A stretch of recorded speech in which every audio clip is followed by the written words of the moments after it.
What the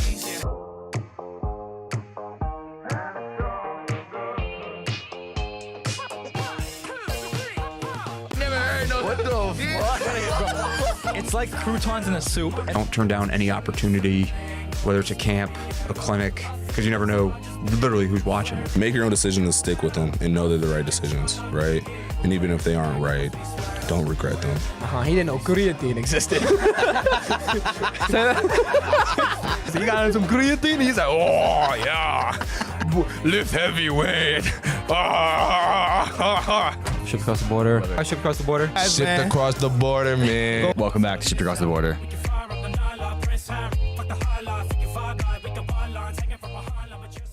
What is up, y'all? Welcome back to Shipped Across the Border. My name is still Max. I am still with Chris. No, my name is now Christina. And we are so back. Guess we're back, man. Senior year. That feels so weird to say, by the way. Like, this is not okay. Yeah. I'm about to be 23. This is a problem. I feel You actually old. are about to be 23. You are also about to be 23. After the basketball season. This is mad weird. I don't like it. I really don't like being old. Do you ever think that you would reach this day? Thinking about, like... Did I think I would be alive at 23? Just, like, it seems so distant. Yeah, for sure. I often reminisce about my 16-year-old self and how... I mean, there was a time period where I was like, damn, he might not make it to 23.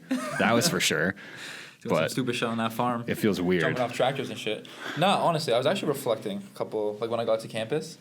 This is so on par, by the way, for our podcast. Just absolutely randomness. Like, there's it's no, the first one back. We got no structure. Script. We got no structure. We got no script. Just yapping, a little bit of hoops. We got some talk about some golf. Mm-hmm. What were you reminiscing about?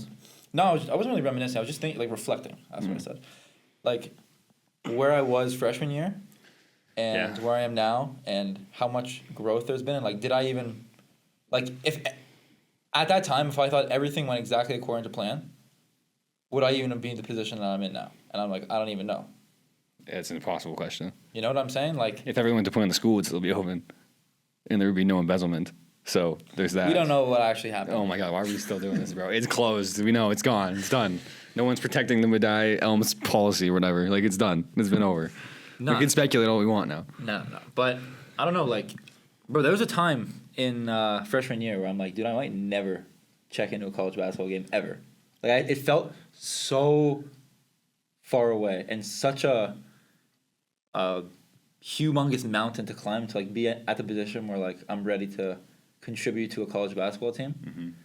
And, like, at one point, I literally thought, like, the only time I would ever start in a game would be on senior night. That's crazy. Like, I would actually get through some tough days by thinking, like, if I just make it to senior night, like, I'm going to start in a college basketball game. Yeah, freshman year, even at some point sophomore year, like, when I was not really getting much opportunity, wasn't really getting looked at.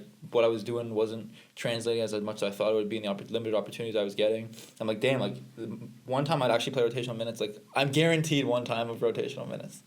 Technically, he could just throw you out there for 30 seconds and then just get you right off the That's floor. rotational minutes, bro. I would have, and at that time, then I was like, yeah, I thought that at one point that would be the only rotational minutes that I would get. And I mean, last year I was obviously fortunate enough to contribute a whole bunch more than I would have ever anticipated 2 years ago. But yeah, a lot of growth over the last 4 years. I gained 20 pounds of muscle. I gained a little bit of muscle too. I gained 20 pounds of muscle and, like, a pretty annoying elbow injury, actually. That's what I've gained at this point. Well, that might be from the golf. This is both, dude. It hurts so much. Like, right now, I might be able to hear this. Ew. Yeah, bro, it just cracks. You need to start taking fish oil. I actively take 2 fish oils a day. Way ahead of you. I've been taking fish oil since I was 9. Like, I'm way ahead of you. I've been taking fish oil. I've taken You've been anti-inflammatories. eating fish since you were Bro, I've been downing whatever supplements you could possibly. I've been having. I'm 10 years. I'm on a decade now of this Talk stuff. about the golf piece. I think that's honestly, we're gonna stay to be a basketball influenced podcast. Obviously, Chris and I both. I obviously still play basketball. Chris obviously grew up and spent a large portion of his life playing basketball, and so a lot. I thought you were gonna say I grew up and just stopped playing. Like, I grew out of it. Like, No. I was about this. But I mean, that is true too. But I was not what I was gonna say. But a large part of both of our identities is basketball, and the way we see the world is through a basketball lens. But I think we're gonna expand our horizons a little bit in terms of topics of conversation and parallels to draw from. And I think a big step in that is Chris is now potentially a varsity athlete for the second time in a second different sport. Not many people could say that. Probably a JV athlete, technically. I don't know if you're going to see me actually participate in tournaments. Like, I don't I mean, think you my didn't name. participate in a Madai basketball game, but neither did I. But That is true. There's going to be, my name might be on the roster, but on an actual tournament, there might not be a score beside my name. That's the thing. yeah, but I mean, I count it. There's a chance. Actually, okay, hypothetically. Do you consider yourself on the Madai men's basketball team? Yeah. Well, I think you would be in the same position on the golf team. My name was on the roster on the Diamonds basketball team. I don't know if it's on the golf roster right now. Talk about what's going on. I'm what? I am a golfer now, I guess. I'm in the process of becoming an official Elms men's golf team member. And as somebody who just worked 100 for the first time, that's crazy. I'm going to be apparently the second worst golfer on the team, which, it's better than the worst golfer on the team. And we're just going to rock it out. I just didn't really want to sit around for 6 months again and do nothing.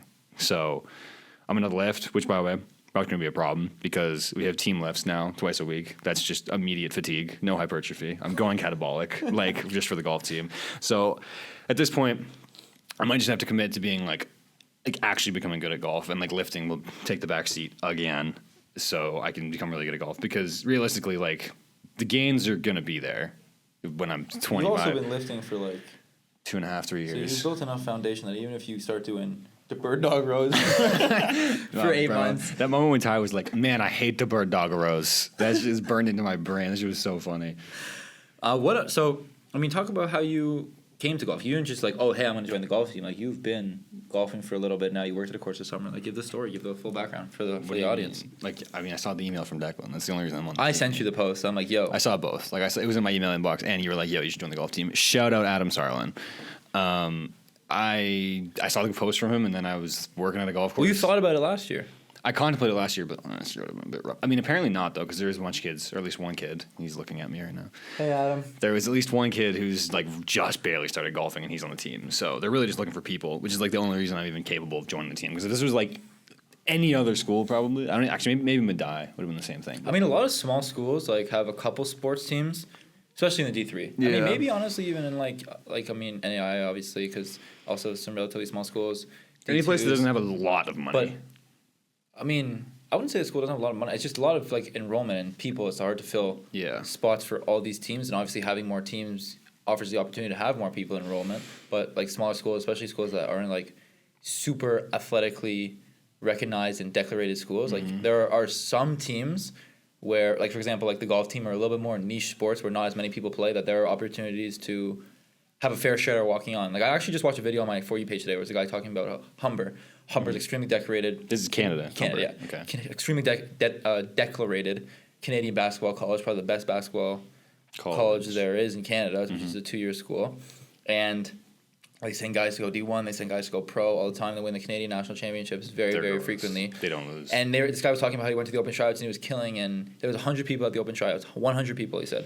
And at the end of the tryout, the coach said that there is not a spot for anybody. Unfortunately, they just have no spots. And listen, basketball is one of the 4 major sports. So basketball, baseball, soccer, hockey, I think. Those are the 4 major sports in North America. Okay. Basketball, baseball. No, football. So for those 5 sports, I meant football. And obviously we don't have a football team, though, or a hockey team. But those big sports, I think, where there's a lot of people playing, it's probably and there's a big pool of people to pick from. There's recruitment involved. And I mean, listen, our basketball team, there's heavy recruitment involved. Baseball, heavy recruitment involved. Soccer, heavy recruitment involved. People from, shout out Steven Jonas from Netherlands. There's a huge selection of people who want to play, but a more niche sport like golf. I know, women's lacrosse or men's lacrosse, they post some flyers, if people want to come and try out and whatever. I feel you have a good shot to have a legit tryout and have an opportunity to play. It's not just a formality that some schools do when they already have their team set from the summer. So it's dope that you were able to have that experience here. And just you're going to already be here anyway. So just to add on that golf piece, I mean, you get free golf, you get to hang out with some cool ass dudes, and you get to add that to your resume. You get to be experience competition. I just want a crispy swing. I'm not gonna lie to you. I haven't wanted something in the sports realm, at least, in a long time, as badly as I want a good golf swing. Oh my god, dude! To be able to play the sport and have if I could consistently shoot low 90s. No, bro. We talk about this, but like post always moves. If you start shooting consistently No, bro, low 90s, it'll drive you insane that you can't break low 90s and you're gonna want to go lower. Here's bro. the thing though. Way. There's always a bar to. I'm gonna try and not laugh right now. There's always a bar. Can you bleep this out? Sure. God. Okay, basically, the golf is one of those sports, and this is the thing with anything. You have to get to a certain point before it really becomes enjoyable. Like, there's any level of enjoyability. Because, like, in basketball, you have to get to a certain degree. Like, let's say you're playing fives. Well, it's competence. You have to be competent. There's a certain level of confidence before you can even enjoy the sport. And that's also the case with, like, a lot of other things. But with golf especially, I just want to get to the point where my bad shots aren't, like, has this kid ever picked up a golf club? Like that, if I get to that point, which to me is low 90s, because like Chubbs in the summer, his like growth. I don't know how we've been playing side by side, same amount of golf, same time. He just skyrocketed this summer. He went from shooting like low hundreds last year to like he broke 90 this year. Good for him. He's killing it in the golf game. You know what's cool about that too is not only do you obviously get free golf, which golf is a super expensive sport. So that's why probably also a lot of people probably don't play it because there's that big financial barrier. It's so expensive. But so you have an opportunity to play a lot more frequently than you would for way more cost effectively. I'll be out there every day. I'll play 18 every day. But you also get coaching. That too. Free which is also super, listen, obviously it's not like one-on-one. Like there's the coach, Coach Declan, right? Yeah. And he obviously isn't going to give you like individual attention like every second, but you're going to get pointers, and he's a good golfer from my understanding. Oh, apparently he's disgusting. I mean, you're going to be able to get actual tangible feedback, which will be like that's unreal for somebody who wants to get better at anything, right? So that's cool. What about golf kind of like interests you? Like, because obviously you went for basketball, which is super fast paced, athletically dominated game, and golf is kind of, I feel like, the complete other end of the spectrum of a lot slower pace. Not necessarily though. Jokic, Doncic. I guess. The reason I like it, and I'm starting to see this with a lot of things, is there's an aesthetic to it. There's what the fuck in English? There's an aesthetic to it. Okay. Which is just that makes sense. Literally anything. Which like holy fuck, I had like a flashback of like so many. I could dive into like the psychology and shit. Because one of the things I did this summer when I was on the golf course is I just binged Jordan Peterson lectures, and I've grown my wealth of understanding of psychology. Like I could really like break down like everything, and I did it with you. I've done it with fucking. You did it with me? Oh, I've done. Back? I just have to do it now. It's instinctual. Okay. Like I know it just happens now. When I look at people, I can just see like their traits and what's going on and where that goes into the psychology with all the theories and stuff. But one of the things about my set of personal psychological traits is like I have a tendency towards, let's say, artistic pursuits. Yeah, for sure. And having a silky golf swing is just like an artistic thing. Same as being good at basketball. Same as having an aesthetic physique. All that stuff. It has an artistic element to it. I think that's also one of the reasons why you were the biggest probably part of basketball that drew you in was ball handling. Is because that's kind of like, it's like a dance. It's like literally. There's rhythm to it and there's pace to it, and then as soon as you took this is the thing too. It's like as soon as you box that in and you take that away with the which isn't, I don't know if college basketball necessarily takes that away, but it becomes much more structured. It becomes much more rigid. It becomes much more like you don't want to get outside of your box and get creative and flow and stuff. You want it to be cut and dry, know exactly what's going to happen. That's when I lost it for me. And so like that's a kind of eureka moment because it made a lot of sense when everything's unfolded the way it has. Yeah, that makes sense. I feel like you're the type of person that can see yourself in a 3D lens like pretty easily, and I feel like. What does that mean? Like I guess everyone else is in like Paper Mario. What? 2D, 3D lens, 2D lens. I feel like you can like picture yourself in like what you're like how you're dribbling, how it looks to other people, or how it looks to yourself. Same as golf swing, and I feel like that has an element of self-awareness to it, which I think you're a person with a strong sense of self-awareness. But there's also like a different aspect to it, and like you said, like you're a person with artistic pursuits. You want to look good in doing something. You want the things you're doing to have a strong aesthetic value to it. I like the fact that there's something about golf, like shot shaping, the course, having your own rhythm, having your own timing, being able to like, because there's no two golfers that will play a hole the same way. Like if I can hit my driver 250, you can hit it 300. It's like you're gonna have a 7-iron and I'm gonna have a 9-iron in or whatever. Yeah. And then I can like hit a fade off the left side, push the wind, have it hit the pin and roll it to like 10 feet. You might be able to use like a pitching wedge, hit this high lofted shot, have it spin backwards toward the pin, and like there's just so much creativity. Like but once you have to get to these levels of like of competence to unlock those levels of creativity, which is like so dope. Because then like the better you get, the more creative you can get. It's this reinforcing loop. You know what's actually cool about it too is there's like a collection piece too.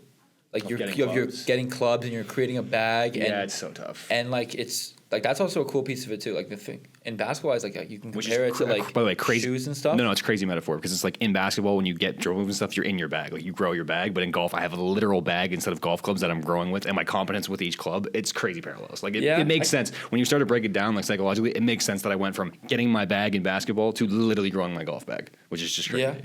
It's the same thing. So yeah, and this summer, what were you doing, and how is that related to kind of what you're doing now? Well, I worked on a golf course, so it's a pretty 1-to-1 correlation there. Yeah. Do you think that had any influence on being around it? Think you got better this summer at golf? Bro, if you could have seen it's been crazy. Like last year, I was shooting consistently mid hundreds, like 150s, 140s, 130s.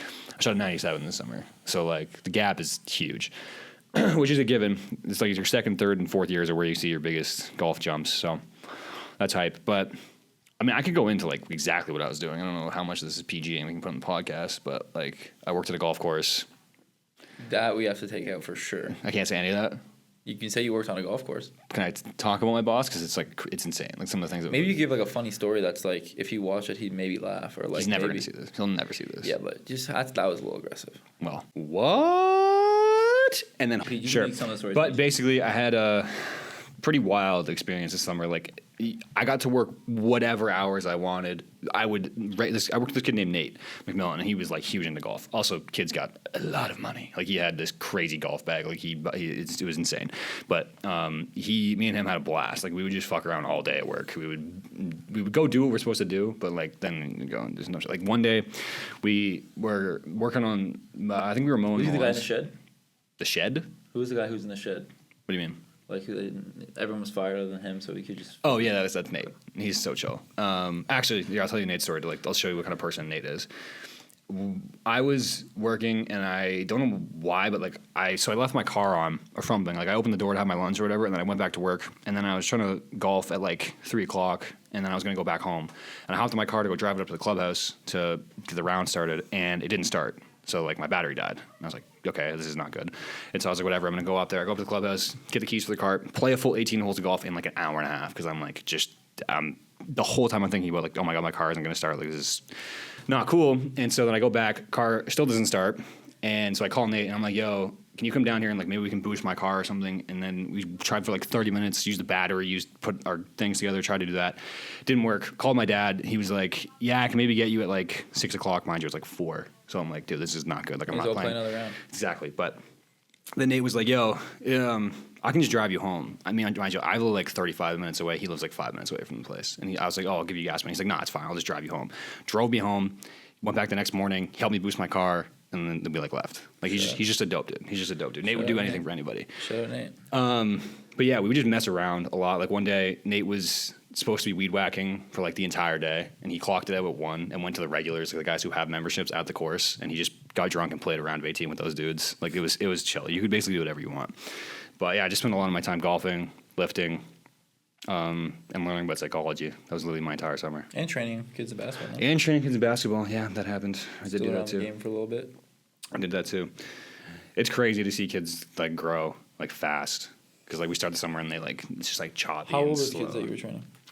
They're both going into grade 9, so it's like 13. Any of them have potential to like They both. play at the next level? It's also crazy to see like the different struggles of different kids. Like you set up certain drills. So the one drill that we would do, this kid had a ball rack in his indoor court, by the way, which is crazy. He had an indoor basketball court in his basement, which is where we would train. But he had a ball rack that was like lined with balls, and so I'd set it up, and I would have the one kid trail, and I'd have the one kid in help, or I'd be trailing, and the one kid would be in help defense, and one would have the ball. So like I'm running off, and like automatically, there's not a shot clock, but like you don't have a lot of time when someone's trailing, you're trying to get the ball, so you have to make a move, get around, and finish, or make something happen. And the one kid was like really well paced. Like Luka Doncic, he would come off and like see the one kid and hit him with a wide body and then get to the rim and stuff. And the other kid was just like sporadic and like he'd throw the ball up. But then if we played a drill where like you needed to move really fast, the other kid just like couldn't do it, and the other kid would sprint and make a layup and stuff. And so yeah, it was fun. Training 13-year-olds is different though because like they don't have that fundamental basis that like Richie and Miles had already when I started training them in like grade 10. Yeah. So it's like I could like jump from thing to thing to thing to thing to thing to thing with Miles and Richie, and like we could just move at a different pace because it was like, hey, you got this, let's go to this thing, and like trying to get them to catch up to me, but like the 13-year-olds, it's not going to happen. Like they're not going to catch me.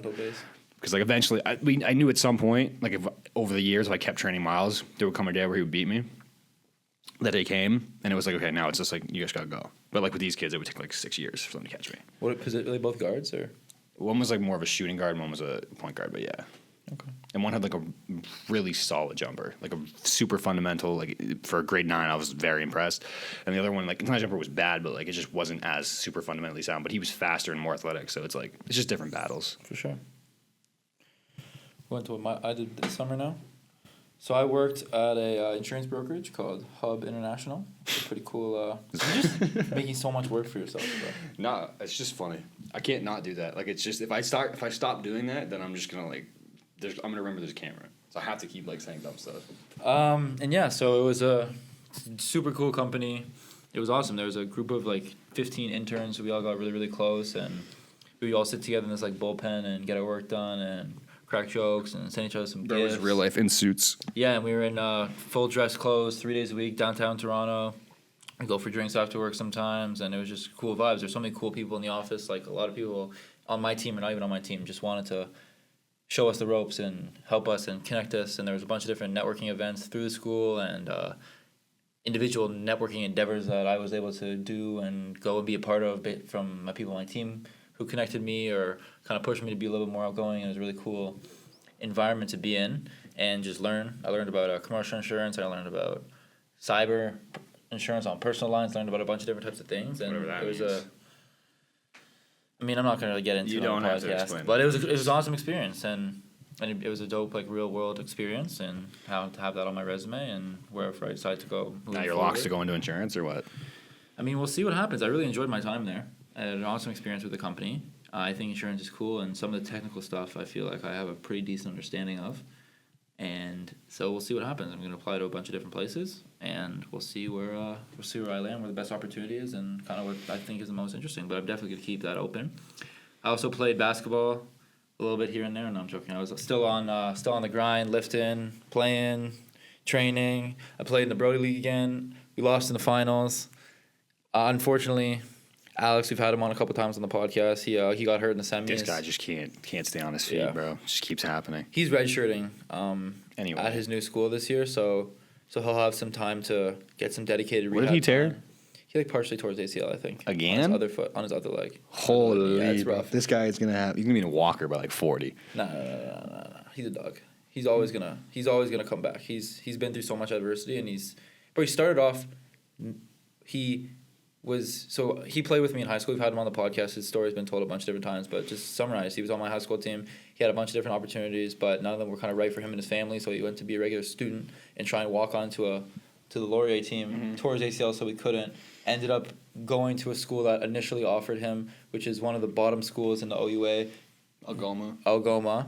They were not great, and he didn't get a jersey for his whole freshman year pretty much. Ended up starting at the end of the season last year and then transferring to Nipissing University where he's at now. And dude, he's a dog. He's gonna bounce back, and he's gonna be an all OUA player at one point, bro. He's a dog.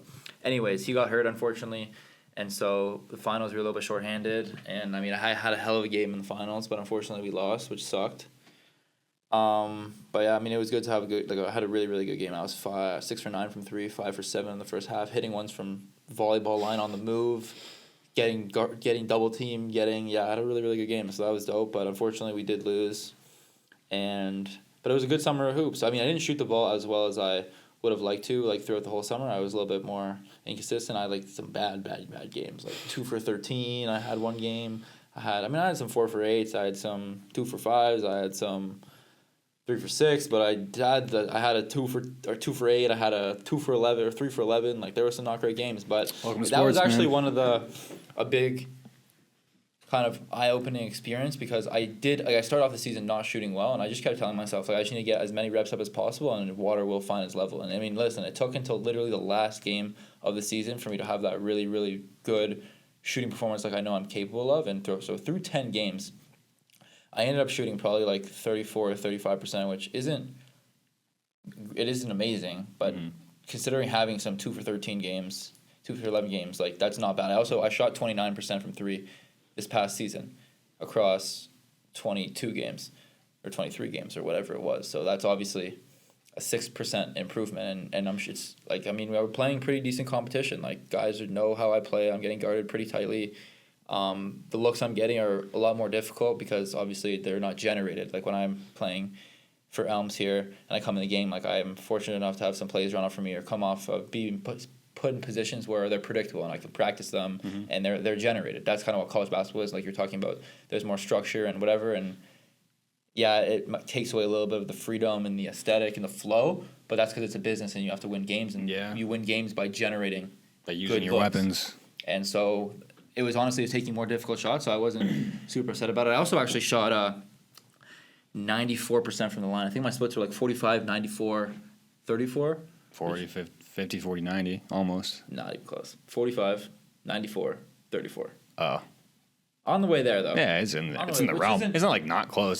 That's 5%, and then what is the other one? I led the 7%. league in 3 points made too, which is dope. I had more 3 points made on the season than a lot of like individual teams. A couple individual teams did. So I was definitely I was getting them up. I was getting good game, solid reps up, and sometimes I would hit a lot in bunches. Sometimes I would miss in bunches, and it was just kind of just keep shooting, and eventually kind of water found its level, which is exactly what it did this summer. I started off last season 1 for 10 and ended up shooting probably around 30%, which in college basketball is respectable to some degree. And I was getting like checking the game, guys are saying shooter, like whatever, elevator screen, like bro, let me live, bro. let me get my one elevator screen shot off per game, bro, please. But yeah, so it was dope. Obviously hanging with friends too. Like we're both at school, we're not with our childhood friends or high school friends for the large majority of the year, so spending time, going out to eat, hitting the Chino. No, I didn't do that one You hit the time. Chino? I'm not I hit the gonna Chino lie a to couple you. times. I got asked like multiple times. I just can't. After I lose like $50, I'm not going with a crazy That's amount it, of money. bro. Like, I'm only going with like $50, $100, but it's just cool to play. Gambling age is 19. We're both 22. We're both 22. Why does it Anyways, matter? but we have to But, preface that. I not shaved, so they might think I look a little younger.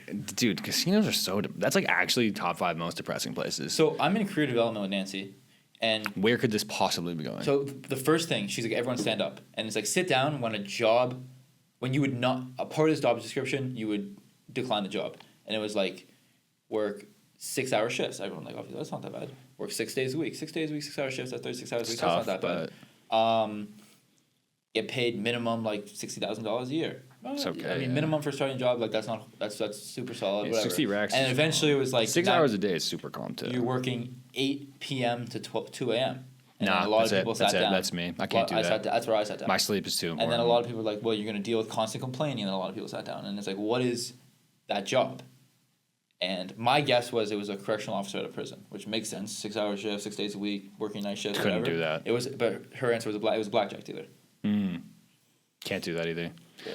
Dude, my sleep is just too. I would freak out. I agree. No, I agree. But I thought that was kind of a cool thing to think. And then we obviously went into conversation about careers, about every job. There's going to be things that apply to you and things that don't apply to you. You have to find the right balance of what you're willing to sacrifice and what you're looking for in order to whatever. But yeah, so talking about casino, I thought that was a. It's just a depressing Cool place. parallel. Such a I agree. depressing place. I I have agree, but watched it is people. good times, though. I have definitely when you're with the boys and like you guys are just having a time. You're just there for like once, whatever, and like someone's birthday, whatever. But watching someone burn their social security check on a slot machine and just like seeing it go, like, dude, that's just so depressing to me. Like I'm watching, dude. My brother was telling me a story. He went to a casino in Toronto with his buddies for one of their bachelor parties or something, and he was in there and he was gambling. It was him, his buddy, and then some like really old Native American lady. And his buddy fell asleep at the slots machine and like then woke up and then like John's like, yo, we got to go. And his girlfriend called him. They all got mad or whatever. And then the girl that they were sitting beside was like, honey, that's just a power nap. That's right when you get back up and just go right back at it. Like, dude, that's a problem. Like being around those kinds of people, that makes me really sad. That she actively sleeps in the casino, wakes up, and just right back to it. That's a major issue. Yeah, of course. It's all about in moderation. Like, it's cool, but I mean, if that's your sole sense of income, listen, if you're good enough to have sole sense of income, good for you. But like, if that's your thing, like, probably need to probably pick up golf or something. You're gonna lose just as much money. But yeah, no, can't do I'm trying to think what else I did this summer. I went to Banff. I traveled around Canada for the first time. And didn't golf Cabot Cliffs, which is just crazy. My brother and my dad golfed Banff Springs, which was cool. I stayed in the hotel, lifted because I had a lift to get in. Went to the sauna, went to the hot tub, get some recovery. Well, that and would've been that's my type of vacation, bro. Just get a little lift in. They had a pretty good hotel Do gym. you know why that is? Why? Because you're high conscientiousness. What does that even mean? It's one of the big 5 personality traits in psychology. Meaning high conscientiousness? there's conscientiousness, openness, agreeableness, extroversion, and neuroticism. And you're high in conscientiousness, which is essentially the hardworking domain, where it's like, do you like order? Do you like structure? Do you follow schedules? Do you derive a lot of positive emotion from finishing goals and completing tasks? Are you good at following orders? And every trait, so there's 5 traits that you can break up and explain pretty much all of human personality. And each trait breaks down into 2 aspects. Conscientiousness breaks down into orderliness and disgust sensitivity, or what's that called? Orderliness and Little psychological lecture on the Bro, pod right I now. have all of this information in my head. But yeah, it's disgust sensitivity. So basically, orderliness is how well it's pretty much how good you are at following orders and completing tasks. And then disgust sensitivity is like how much disorder can you deal with before you just explode. And so like one of the big things that I learned this summer about the personality traits is, one, knowing your own personality traits is huge, because like if you are, hypothetically, let's use extroversion as an example. If you're low extroversion and you go into a job that's sales related, that's really difficult because you derive very little positive emotion from interacting with human beings.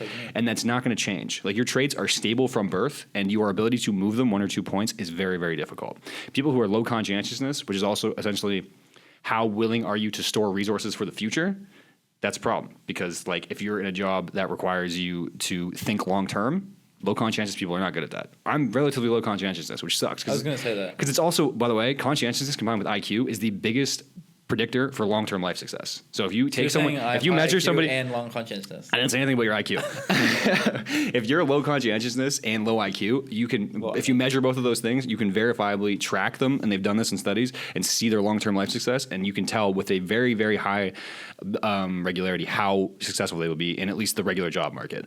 Where I'm very high in is openness, which is essentially, it breaks down into creativity and openness to new experiences. And so people who are high in openness really, really struggle to be in jobs where you have to be high conscientiousness, because they're essentially polarizing traits. And so like in a job that has a lot of structure, you have to follow orders and you have to get things done the way they're supposed to be done, military, engineer, lawyer, all that stuff. Really, really difficult, because like I'm always thinking outside the box, and like these people who are high in openness, they usually get filtered out in jobs like that. Because if you're in the military and they're like, "Yo, we're gonna make things this way, do this thing," and you come up and you're like, "Yo, I have a new idea," I don't care. Leave. Like this is how we do things here, and it's just really hard for people in the job market to do that. But people who are high in openness also they tend to be the artists, the entrepreneurs, all those kinds of things, because you're getting hit with so much chaos all the time, and you just kind of like live in that. I've learned it's just so much. There's so much. Anyways, that was a lot of word vomit. Yeah. Where do we go from here? I'm trying to think what else. Oh, I mean, we're back here. We got 8 new recruits for the basketball team, 4 transfers, 4 freshmen. I'm feeling very confident about how we're looking. A lot of talent around the room. Repeat the same conversation from every single year at Elms. I mean, first year I didn't know any better. But we had a lot of talent. We just didn't really maximize it. I feel like maybe people weren't put in the right position to succeed. Last year, once we kind of got our shit in order and we started buying in, we were extremely successful. And so now having a group of core 8 guys from that group, and now some people who are bought into program and winning and working hard and doing things necessary to be successful, being humble, and all the positive characteristics that we're looking all for. All the buzzwords. In a teammate and a person to bring into our family, I think we could do some special things. We also address some positional needs like more height, some more athleticism, more ball handling, and just a bunch of different areas of weakness that now we are competent in. And so to be fair, though, there was no way you were going to come in here and be like, "We're screwed. Like this season's gonna suck." Like no way. I wouldn't have talked about it if I didn't. Yeah, think that. I would have avoided the conversation if I wasn't confident in it. Yeah, so hell's on. Like. No, I'm super confident. We had we have open gyms now going. We had our first like mandatory team open gym yesterday. We went full court with all 16 guys, and it was super, super competitive. Games being decided, win by 2, miss a free throw, other team comes down and wins. My team could have won every single game yesterday, but we missed a couple free throws. Subtle flex. So, no, we were playing good and just good quality basketball, super competitive, guys diving on the floor, saving loose balls. Like, it was super, super competitive. It was honestly really, really, really fun. Mm-hmm. That's honestly, like, such a underrated part of the school year, of the season. It's just everyone coming in, new faces, old faces, guys who come in with new skills. It's a weird feeling. And work. Super weird and feeling. Just everyone competing, and the testosterone's going like fucking wild, and everyone's just. Listen, comparison isn't great, but like you're looking at what was I doing over the summer? How does that compare to whatever other people are doing? You're really like assessing yourself and the progress that you've made, and for me at least, all of the hard work that I put in over the summer on developing new skills. I'm very confident in my mid-range jump shot now. Obviously, improving my 3-point shooting to take to the next level, shooting the ball consistently on the move, maybe getting a little pump fake, sidestep in there, and just make myself a little more versatile player, ball handling, finishing, and seeing that now, bringing that to a competitive field, like a really competitive field, because obviously, like, I play basketball this summer, but playing with other and only college basketball players at a high level is completely different. Seeing those things that I work on translate super rewarding and just exciting. Like, I'm excited to get started. We're starting with lifts next week, and I'm super excited to just get everything going. Like, this is kind of like my last year of competing at the highest level, at least that I'm capable of doing, and I'm excited to just leave it all out there. I've started doing actually I could tell a story, which is kind of funny. So, you know how on Whoop you can track things in your journal? Yeah, I don't do that. So I track a bunch of But things you mean in my like journal. the check marks or the actual writing things in your journal? No, check marks. Yeah, I do the check marks. So, like, I have a couple of things, like take my fish oil, take my creatine, that, like, I want to do every stretch, Mouth tape. read, exactly, that I wish I had not been doing a very good job of. But, like, that I want to do every day, and having somewhere where I can check it off makes it easier for me to just build that habit. But I really want to work on my ball handling. I maybe did this summer, like, over the actual off season, like when I was home, didn't spend as much time on it as I should because priority was other Shooting. skills and that are more important to my style of play. But coming here, we have a lot more guys who are versatile and can play different things and more height, so I'm going to have to be shifted up a little bit to be more of a ball handler, and so I recognize how important that is. So I committed to doing this, like, 5, 7, 8 minute ball handling routine that I've made every single day until the ball stops bouncing, until I hang them up at the end of the season. And I call it eating my beans. Because In the thing? well, there's no ball handling. So I eat beans? Consume beans is my thing. What? Realistically, beans, like, consuming beans is not going to have any noticeable impact to any of my 3 or 4. Why is that even a thing? Someone eat beans and the recovery just drops. Exactly. It's not going to change anything. Yeah, it's funny. So I call it like eating my beans, and whenever I get my ball handling in for the day, I check it off, and that's me. I ate my beans that day. That's I think it's hilarious. kind of cool. So High that's kind of one of the things that I'm conscientiousness. focusing on now is that ball handling piece, and just trying to tie everything together. And Sean, what is you know? Like, you eat your beans today or no? I haven't ate my beans yet today, but I'm going to. I try and do. So I actually. What does it consist of? Well, I have a silent basketball now. From like Devin the My Lab, girlfriend- 10,000 hours. I don't know if The it's that. green, My the girlfriend, green one. shout out Alex. She got me a silent basketball. No, it's kind of like a plushie, like a styrofoam, but it like bounces. Yeah, no, I think It might be that. Yeah, it might be that. I don't know what the brand is, but it's dope. And so, I mean, when I get an individual skills workout in for like 3 or 4 or 5 times a week, whatever, I am able to fit in that week with the schedule of open gyms, lifting, whatever. I'll do it then. But the other days, like, for example, today I just did some mobility. I have a decent amount of space in my room this year, and so I just do that and then I hop in the shower after, and it's sick. So it's just it's like 100 dribbles, but it's not actually dribbles. It's like 100 combos, whatever. So I'll start off doing some low pounds, so like it's kind of like jolt dribbles, so like 2, 20. Then I'll do like ball manipulations, like push. pocket dribbles, 20, and then or 10 on each side, then a pocket dribble into like a same like in and out or a wrap behind the back or something complicated to challenge my ball manipulation. Sure. For another 10 on each side, so that gives me 60. And then I do 10 double moves on each side, so that's 80. Then I do 5 triple moves on each side, and I do 5 quadruple moves on each side. Tween cross, tween. So I mean, whatever, it's on and it changes every day, so I get a level of variability, and I'm trying looking up the whole time, pushing myself, losing the ball, and I honestly Have you knocked feel, anything over yet? Or you're like, damn. Bro, no, the silent basketball is like it's like throwing a stuffed animal on something, like nothing really. Really? Yeah, it's like it's dope. I've like seen like the ads for it, but I didn't know it was really. No, I'll let you get a couple of dribbles in and you come through later. But yeah, no, it's dope. So I've been doing that as well. That's kind of one of the main things of, I guess, the fall off season that I've been doing. And then obviously keeping up my routines. Like you said, I'm whatever the word. High conscientiousness. Yeah. So I mean, this summer, how I keep myself accountable is I have a notes section, and I split the summer into 3 sections. So it's spring off season at school, summer off season at home, fall off season at school. And depending on, so obviously I was working at home, so I would be able to have less production than I would at school when I'm not working. Mm-hmm. So I would set like goals of how many lifts range of how many lifts I'm going to get a week, how many individual skill sessions I'm going to get a week, how many live sessions I'm going to get a week, and it's obviously different for the 3 different stages. But yeah, so I'm keeping myself accountable doing that, and I've been in my target range almost every single week other than like Some weeks I would take like a deload week, so I wouldn't really be lifting, or some weeks it's just obviously there's some variability there, but that's been a cool tool that I've been using to keep myself accountable. I did that last summer as well, and I feel like obviously last summer I made a ton of progress because I was able to come in last season and make a massive jump. So I'm hoping to do the same thing, if not build on what I was able to do last year. And yeah, what else you want to talk about?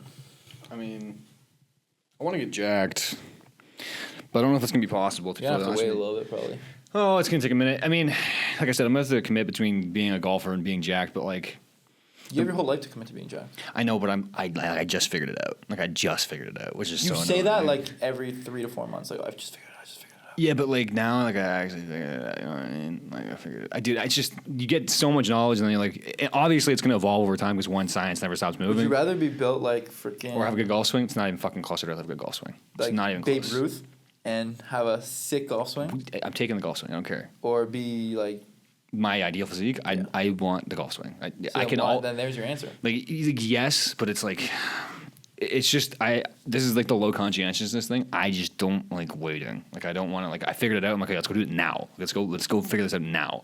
But like it's gonna have to be put in the back burner because like dude, when I really lift, like legit lift, do my whole lift and hit all my PRs and do everything, like the swing just immediately, like the mobility, my shoulders crack, like my lower back gets nuked, like it just goes straight to the Well, now golf you'll be swing. bird dog rowing, so it'll be getting. Yeah, it's just infinite fatigue glitch. Like there's no hypertrophy. But yeah, I'm not super bothered by Still that. tracking your calories. I can show you everything I've eaten for the last 8 months. Really, even at home. It's not hard, bro. I mean, I guess at home you're eating. Once you've set this thing in motion, like you've got macrofactor. Like I'm not weighing everything, but like now that macrofactor has the AI thing where you can take a picture and like you can estimate your calories, and once you've done that enough times to know if it's right or wrong, and then you just adjust based on what it says, it is so unbelievably easy. Like I don't know. I'm never gonna understand people who say they can't track food. It is so unbelievably easy once you put I it in just motion. haven't really found. Like I thought at one point that I was gonna start cutting and get super. You need a reason though. That's the thing. Like you can't just track calories to track calories. Like I need it in my back burner because when it comes January, like I need to know that I can put on the pedal and like go. But right now it's just like maintaining. So like knowing I need it for some reason, it's helpful. If you don't have a reason to get jacked or shredded or something, like just it's just another nuisance you're gonna have to add to your life. Oh, we could also talk about the college athlete network thing that I'm doing. Sure. So I mean you're gonna be like that's all you, bro. I mean like I don't know anything about it. Yeah, so we had Shay, my buddy who plays basketball at Emerson on the podcast, and he and his teammate Guillermo from Spain, they started a college athlete mentorship program where guys who are currently or maybe just finished playing basketball in college have an opportunity to mentor younger kids who would like to play college basketball but maybe don't have the resources or information to know how to make a highlight tape, how to email a coach, what exposure events to go to. And so kind of just connecting people who have a dream of playing college basketball with people who have done it and who know the ins and outs of the system and can help advise them. And it's completely free. And so any of the young hoopers listening to the pod, if you guys are interested in playing college basketball, go shoot them a DM on Instagram. It's called the College Athlete Network, I'm pretty sure. And like I know that's what it's called, but I don't know if that's their Instagram handle. But if you search up the College Athlete Network, you'll find it. And yeah, they're doing something pretty cool. And so I'm partnering up with them. I'm gonna start to mentor a kid soon and hopefully give him some cool advice. He actually plays a lot like me. Really? Yeah, they sent me some film and So he has no defense then? boy, I'm actually a positive defender Dude, now. why can't I find this? The It might just be College Athlete Network. College Athlete Network. Yeah, it's not the College Athlete Network. Yeah. College Athlete Network. Drop them a little follow. And yeah, so they're doing something cool. And I'm excited to kind of do what we're doing with the podcast in terms of the mentorship and information and resource transferring that we're doing through our medium, but be more of a hands-on with younger kids who want to be in the position that I'm fortunate enough to be in, because honestly, college basketball has given me so much. Oh, we can even talk about the scholarship thing, because that kind of talks directly into kind of what I'm talking about now. All you, bro. As well, yeah, pretty much through my insurance internship this summer, there's a pretty cool organization called the CIAB that offers competition for a $5,000 scholarship, and you have to have a really comprehensive essay application where it's a written essay, a video essay, which I actually think doing the podcast and talking to a camera, like I honestly recorded like once or twice and I submitted it, and I didn't even think it was that good. But I mean, I was fortunate enough to be one of the winners, so it must have been. Well, they know pretty, that you're famous and you've done this 100 times. Yeah, so that was cool. But yeah, so I pretty much won this this scholarship the application was made available through my company, and it's a pretty nationally recognized award. So it's like a big, I guess, governing body type of organization that does some charitable stuff, and I don't exactly know to the full extent of like what they exactly do, but I know that a lot of insurance brokerages around North America belong to it, and so their college students who are interning for the summer have an opportunity to apply for the scholarship. And so I'm pretty sure I searched up on ChatGPT. They said there's between like 3,500 and 5,000 applicants for the scholarship, and there's 80 winners. So I was one of 2 people from my company to win. So that's dope. But I'm not saying this story to flex. He is. I'm saying this story to parallel it to what I talked about in my essay, which the topic was how are you combining your passion with career in insurance. And I talked about how going to a small school like Elms and being a student athlete really blends nicely to the corporate world and through the transferable skills you build. And I talked mainly about attention to detail and relationship building, which are 2 really big things that are, I guess, I don't want to say like pushed on you, but when you go to a school like Elms, like building relationships, it's such a relationship-oriented school. It's so important. Obviously, being a student athlete, the attention to detail, especially in basketball, is such an important thing, and the small margin between success and failure can come down to attention to detail. Mm-hmm. So I explained kind of those 2 things and how it relates to the insurance field, and yeah, just how being at Elms and being at a small school is a very good median to develop these skills that will help you be successful not only as a student athlete but after as well. And I think the coolest thing is I kind of talked about how going to Elms to play basketball. I literally said like it doesn't really put me on the NBA trajectory. But also people who are going to bigger schools have more opportunities for internships with connections and more esteemed and well-known education, and just stands out more on a resume. And so how maybe me going down this path, which, I mean, I'm damn near at the end of this path, senior year, whatever, but could have been looked at as like kind of like, what's he doing? Like I'm screwing myself. And I just explained why that's really not the case. And like there's so many benefits of going to a nurturing environment, school like Elms, being a student athlete, and how you can really grow as a person and just prepare yourself really well. And I beat out a lot of people who go to these big reputable schools, both in Canada and the US, for this award. So I mean, putting practice to action. I'm putting practice to action. I'm explaining, like, not only am I explaining this, but like I'm the type of person that embodies this, and that you can go to a small school and get national recognition for stuff, and it doesn't matter about like Elms is a 82% whatever acceptance rate or 98% acceptance rate or whatever it is, but that doesn't demean your athletic or academic abilities. So shout out D3, shout out Elms College.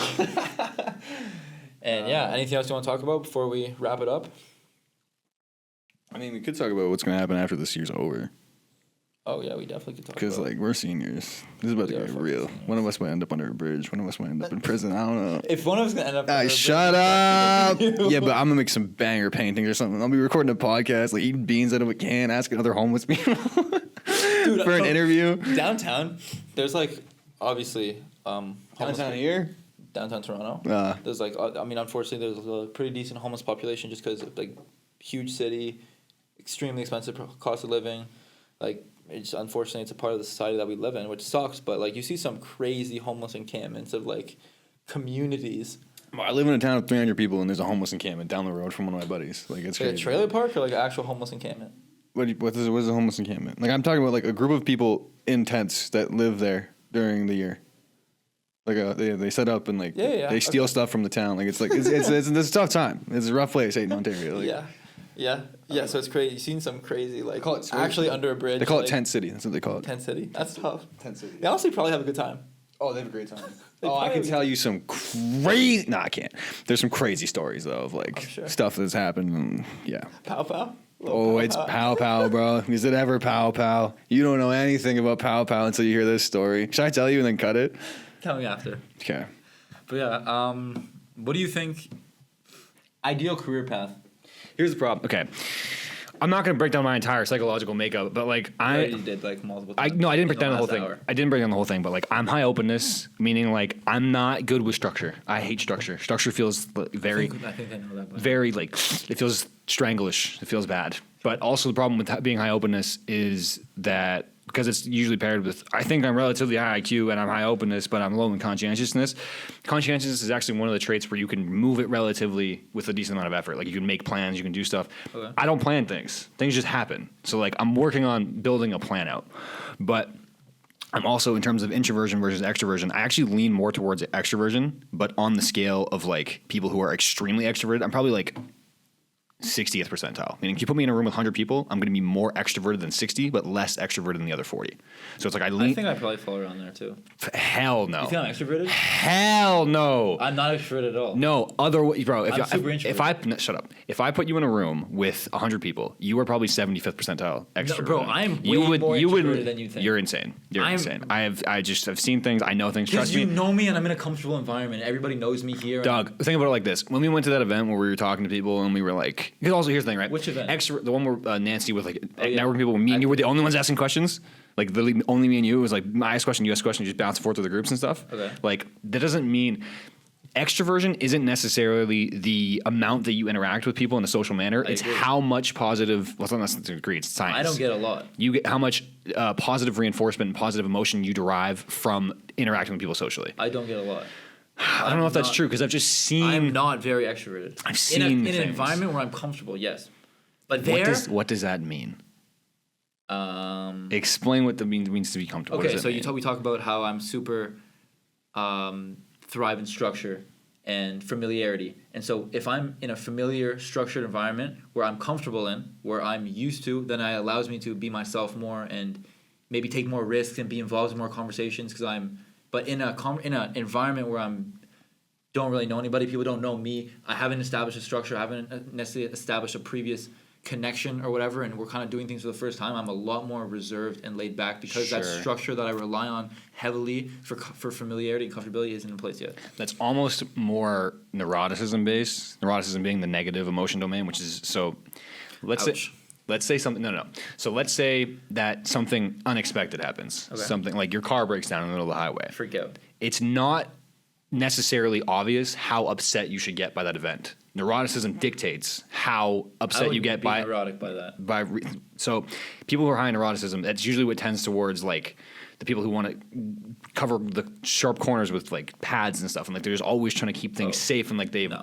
So it's like that's like super high neuroticism. Super low neuroticism is like the guy who will run into you. a wall and like no, I'm fairly high neuroticism. Like it's how much you feel negative emotion.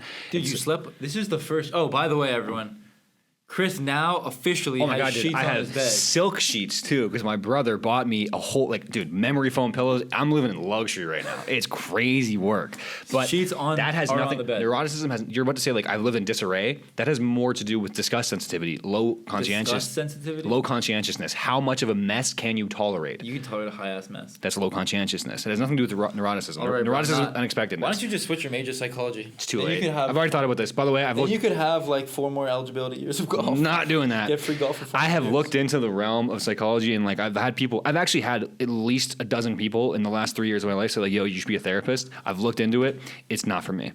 I've listened to Jordan Peterson, who is actively a clinical psychologist, explain to what kind of person would succeed and thrive in a world of being a psychologist, a clinical psychologist.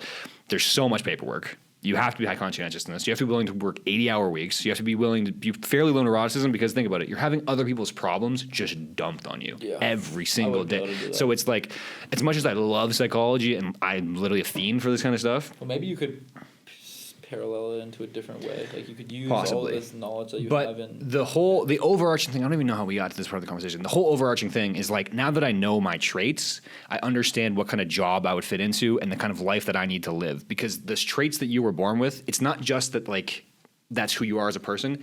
It literally dictates the things that you see in the world. So like your brain, it spends most of its time ignoring things. Like you're ignoring the background fan, you're ignoring all this stuff. It ignores everything.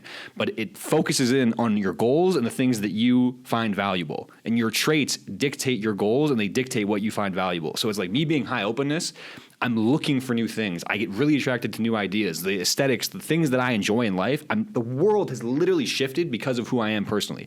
You have a much different set of traits, and it changes the world that you see in front of you. So it's become this like huge thing that now I have to go and figure out what kind of job, if any, I can fit into with the set of traits that I have been given, which is like I'm trying to use all of this information that I've buried myself in for the past couple of months of summer. I have, dude. I have had hour-long conversations with ChatGPT. So have I, but about Pokemon. I started playing competitive Pokemon. If you think you got a good squad, come fuck with me. Yo, I started playing chess. I'm super mediocre. I'm 800 rating, but like. Oh, I have a story actually I'll tell on the podcast after. But I think what you're saying is cool. I also think that, I mean, I know because I did it this summer. But at work, one of the first weeks we had something called a trimetrics assessment. So it was all of these type of things. We answered like 150 multiple choice questions based on how valuable this experience would be or whatever. And it gave us like a 20-page report on exactly what you're talking about. It's like psychologically what things. It's like my buddy Luke, who I sat next to every day at work. He was like kind of like you and like puts value on aesthetics and stuff like that. That was one of them. There's a bunch of different types of things. And they actually used this assessment, the coordinators, for our final intern project, pair people up who would work well together and who brought contrasting but also like things that work well together, traits to the group. And so, and I ended up having like an unbelievable group for my project, and we did really, really well. And so that was cool. Fucking nuts. This is something you've realized too, is that, well, one of the reasons I think this works is because we damn near have opposing personality traits. It's also the reason that we've gotten into conflicts when it comes to the podcast. Like when I want to post something, you don't want to post something, I'm in it for the art form. Like I want the raw, unedited everything. I want the artistic expression to just come out. And you're like, higher neuroticism, my conscientiousness, my boss is going to see this. Let's maybe not do that. That doesn't even go, my mind doesn't even see that. My goal is like, how can we produce the best podcast possible and produce unedited raw art and just throw it out into the world? Yours is like, nah, not really. I'd rather have this be like something I can use to go get a job somewhere or something, which is like, is parallel, which is nice. You kind of need that in a business and an endeavor like this, but it also creates a bunch of conflicts, which is what's supposed to happen if you both want the best podcast or the best thing. Like if it's a business, it's like you need people who are high openness because one, things are going to stagnate. Like you need to be able to go into the market and find new things and maneuver and create new things and be ahead of the curve, but you also need people to maintain the ship, which is people who are high conscientiousness. Which like if you want to go back, I could talk about this for fucking hours. Where the traits come from. If you think about it evolutionarily, it's like if we're in a society of 100 villagers, someone needs to go out and explore and find new territory and hunt new lands and discover new seeds and create new sticks to kill things with and whatever. They have to go do that. But then, so what were my super ancestors? You would be people who are high conscientiousness is like, okay, we're gonna keep the tax returns for the farmers who traded in wheat. We're gonna maintain the. So you're saying it's in my blood to be an accountant? Basically, yes, because people who are accounting, it's like they do things by the book. Literally, that's what it means to be high conscientiousness. It's like they're maintaining the inner workings of the village. Essentially, it's like how can we keep things in order so that when they continue to bring back all of this new stuff, we can find a place to put it. Essentially, so it's like you got people who are exploring the new. You leave the cave. I'm going to discover this thing over here, whatever. It's that exploratory gene, which like it's not necessarily that you don't have an exploratory gene. It's just that it doesn't induce as much positive emotion as it would for me. That's fair. Which is like it's crazy to think about, man. I've been diving into this so heavily. All of this to say that I think I'm going to travel. Like we've been over this. Caddy? Yeah, we've been over this 1,000 times. Caddy's still traveling. Bro, he's higher openness. That's also why I get along with him because like we can just talk about that stuff for hours. But I can't wait for him to come back. He said he'd come back December 18th. Where is he now? I don't know, somewhere. Dude, I gotta get out of here. That's the thing too. Is like that's another thing about the podcast. Is like I'm hopefully gonna travel next summer. Hopefully, I mean, I was offered to play for the Maccabi team again. So what I did, where I actually got hurt before Madai, when we went over to Israel, and so hopefully I'm gonna do that again this year, and then travel after, and be a sick experience. Amazing way to hang it up. I think I need to travel like the Anthony Bourdain. Yeah, but you would do like travel with a backpack, 3 pairs of underwear, and a water bottle, and walk to every sleep under bridges. I am broke. How else am I going to get around? You made some money in the summer. I'm talking. I made a pretty solid amount of money, but like I'm burning it because we're just doing everything. You're getting free golf now, hopefully. Free. You still have to pay for the cart. That's like what, $70? How much? How much is the cart? $20. Oh. It's so annoying. But yeah, I'm gonna go like every day. But yeah, the thing is like the traveling aspect of it. But you're also carting with another person, so it's $10 a person. No, if I go solo. Yeah, but you're going to practices. No. Like this would be like after. So like we would have practice, but then also like I'm playing 18. They might not want to go play 18, but I'm playing 18 immediately after class. Go like 12 o'clock, book a tee time. I'm going to be out there every single day. If you give me free golf, like when I worked at the golf course, bleep that. Not- It wasn't that bad. Pal. Not the best course I've ever played at, but I was still out there like 3 or 4 times a week. So Yeah, of like, course. you give me free golf, I'm gonna go. But dude, I'm just all over the place right now. I want to travel, I think. And the thing is, like, we've been over this dichotomy of, do you work up your 20s or do you live up your 20s? And a lot of people regret living up their 20s because living up their 20s really means just like hanging out with the boys at the bars. Like, that's not living up your 20s. My living up my 20s is going to be climbing K2 and going and doing insane things. Was that Kilimanjaro? It's like one of the highest, most deadliest mountains in the world. Like, I think. Isn't Cut that. for real? No. Yeah, definitely cut that. You have a lot of stuff to edit out. No, but the thing is, because the problem I have You want to know rationally. the funniest thing actually, and like how kind of like we're polar opposites is honestly, nothing gives me more anxiety than traveling. Nothing gives me more. It's like, it's the opposite of structure. It's the Right. literal opposite of structure. I'm going to Travel? take you out of your environment. You're going to have no predictability. You have no idea where you're going. You don't know any of the people there. You have no routine. no language. I mean, also it might lean into a little bit of your autism because it's like move a chair in the kitchen. He's like, I'm in a new place. Like he doesn't know what's going you're on. making so much work for yourself. I can't leave that in. You could leave that in. But yeah, that's the thing though. Is like, okay, I go and travel. I run around the world. I do this for like 3 or 4 years. Just travel hop, make all of these connections, crazy memories, do all this stuff, climb K2, you know, drink in a bar in Guatemala and eat sushi off of a beer can. Like that's what I'm sitting on. I don't know. But then I come back to the real working world because And that's going to now what happen do you at do? some point. And now what do you do? What do I do? That's the major issue I found myself at. And I think I have like, there's obviously a lot of time to think about this over the next 12 months, but there's a course Jordan Peterson offers. It's called the Future Authoring and Past Authoring Program, where he essentially gives you questions, and like some people end up writing like 50,000 words. It's basically you writing your own autobiography, and then he has you write out a plan for like the next however many years of your life. And it's just like a psychologist giving you like tailored questions to sort of build out your You life. just like get a remote job. But what is that? What job? Okay, if I were like to, for you to give you a life like that, I think you would be the most happy and would fill most of your buckets. I think if you did like a remote tech sales job where you got paid very well, because obviously tech sales is, you sell for a lot of money, and you would be able to. See, that's the problem though, is I actually think- don't care about the money. But you need money to travel. I'm not saying you need money to Sure, save, but you I need just money to travel. don't care about the money though. But Like you- I don't care about the tech either. Okay, well I guess it wouldn't be. It's a problem. I'm gonna sell you Okay, tech, but I don't care you about would the be a tech. very successful supplements retailer. You'd sell it. You'd work remotely, and you'd be able to just freaking travel. A job has to move though. That's the thing. It's like I know Jordan Peterson says that not very many people actually have careers. Like a very small percentage of people end up having careers because careers means working like 80 hours a week and like fully investing yourself. Like lawyers get careers. Like you're in the office 80 hours a week. You're investing yourself into this thing. That's your career. Very few people have careers. But like if I'm gonna have a job and or career, it's gonna have to move constantly. Because like even at the golf job, I noticed this about every single job I've had, and this is crazy because it like parallels into the. You know what you would do good at? Dude, you're just fucking cutting your work out for you. Go on. If you were like a reseller, I've done that. I did that on eBay. I made $3,000 in one summer reselling Wii's off of eBay. but you would travel to different countries and bring back shit and That sell sounds stuff. hype. Like you would go to freaking Switzerland, Hype. and get freaking chocolate from Nestle or And whatever. it's gonna melt on the flight home. Or you go to Japan and bring back Pokemon cards, and you Sure. go to and all these different places, and you're reselling stuff, and you're bringing stuff, and you. Actually, so someone who went to school with my mom and my uncle, and I actually went to high school with his niece, is the CEO of Spin Master. What is Spin Master? Beyblades, Bakugans, Oh, kinetic sand, magnetiles, you Paw lost, Patrol. You lost me after Bakugan, but yeah, Paw Patrol. I know what Paw Patrol is, but the So Spin Master, so one Kinetigon of- or whatever that is. He's like one of the biggest, richest people in Canada, and Said he owns it.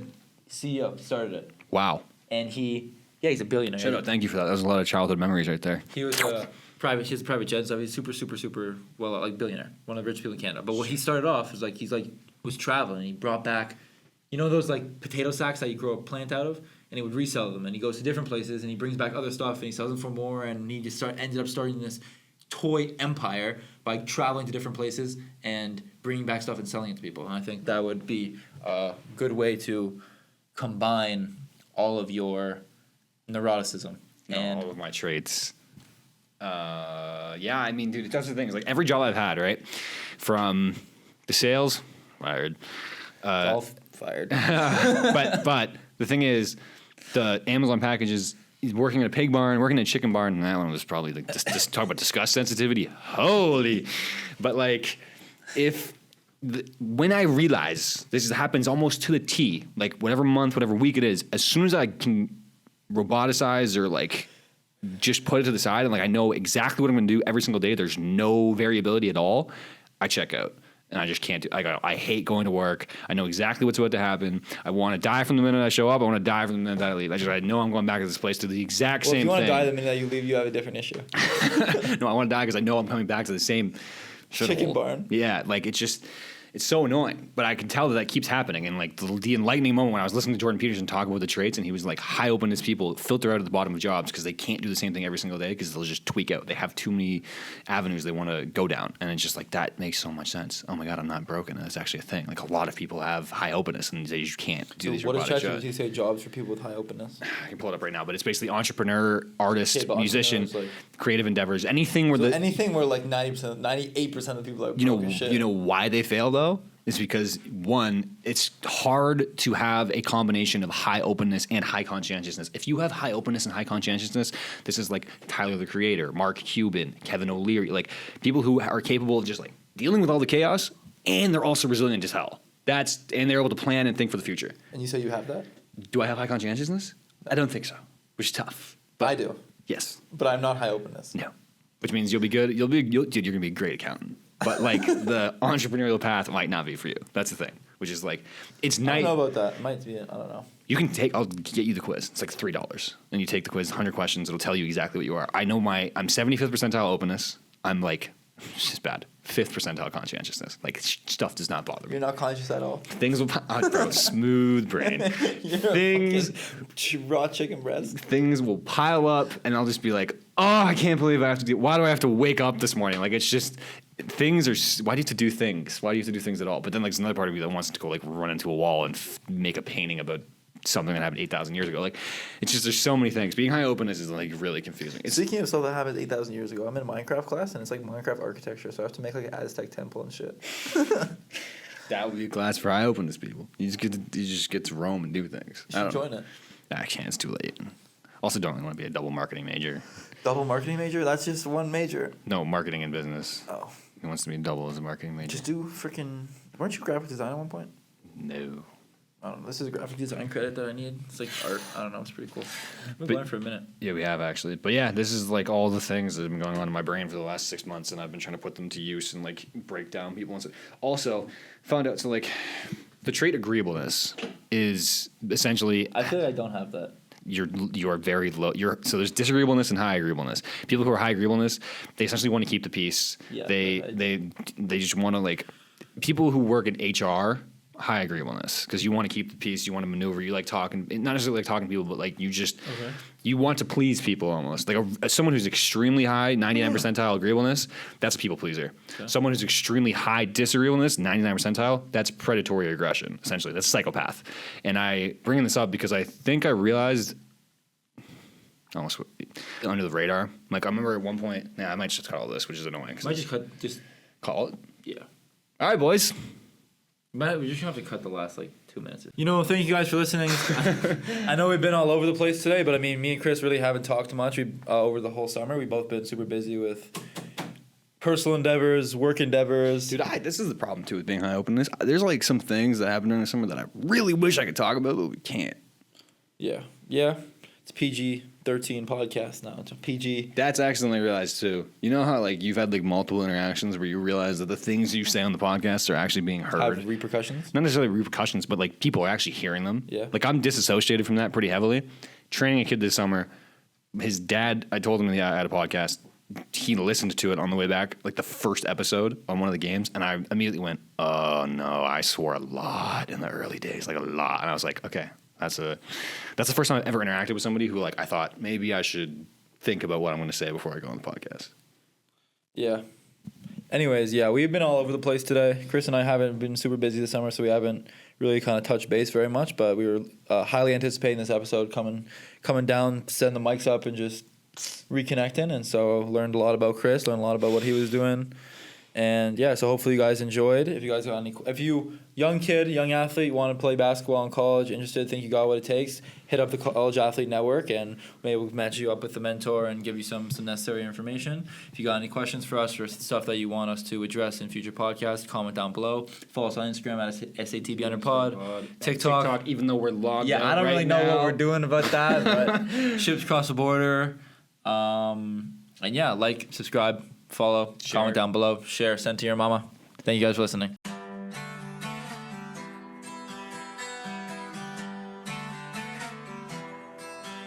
Well, she danced in my mind, waking me up in the middle of the night, and she pounds on my heart in the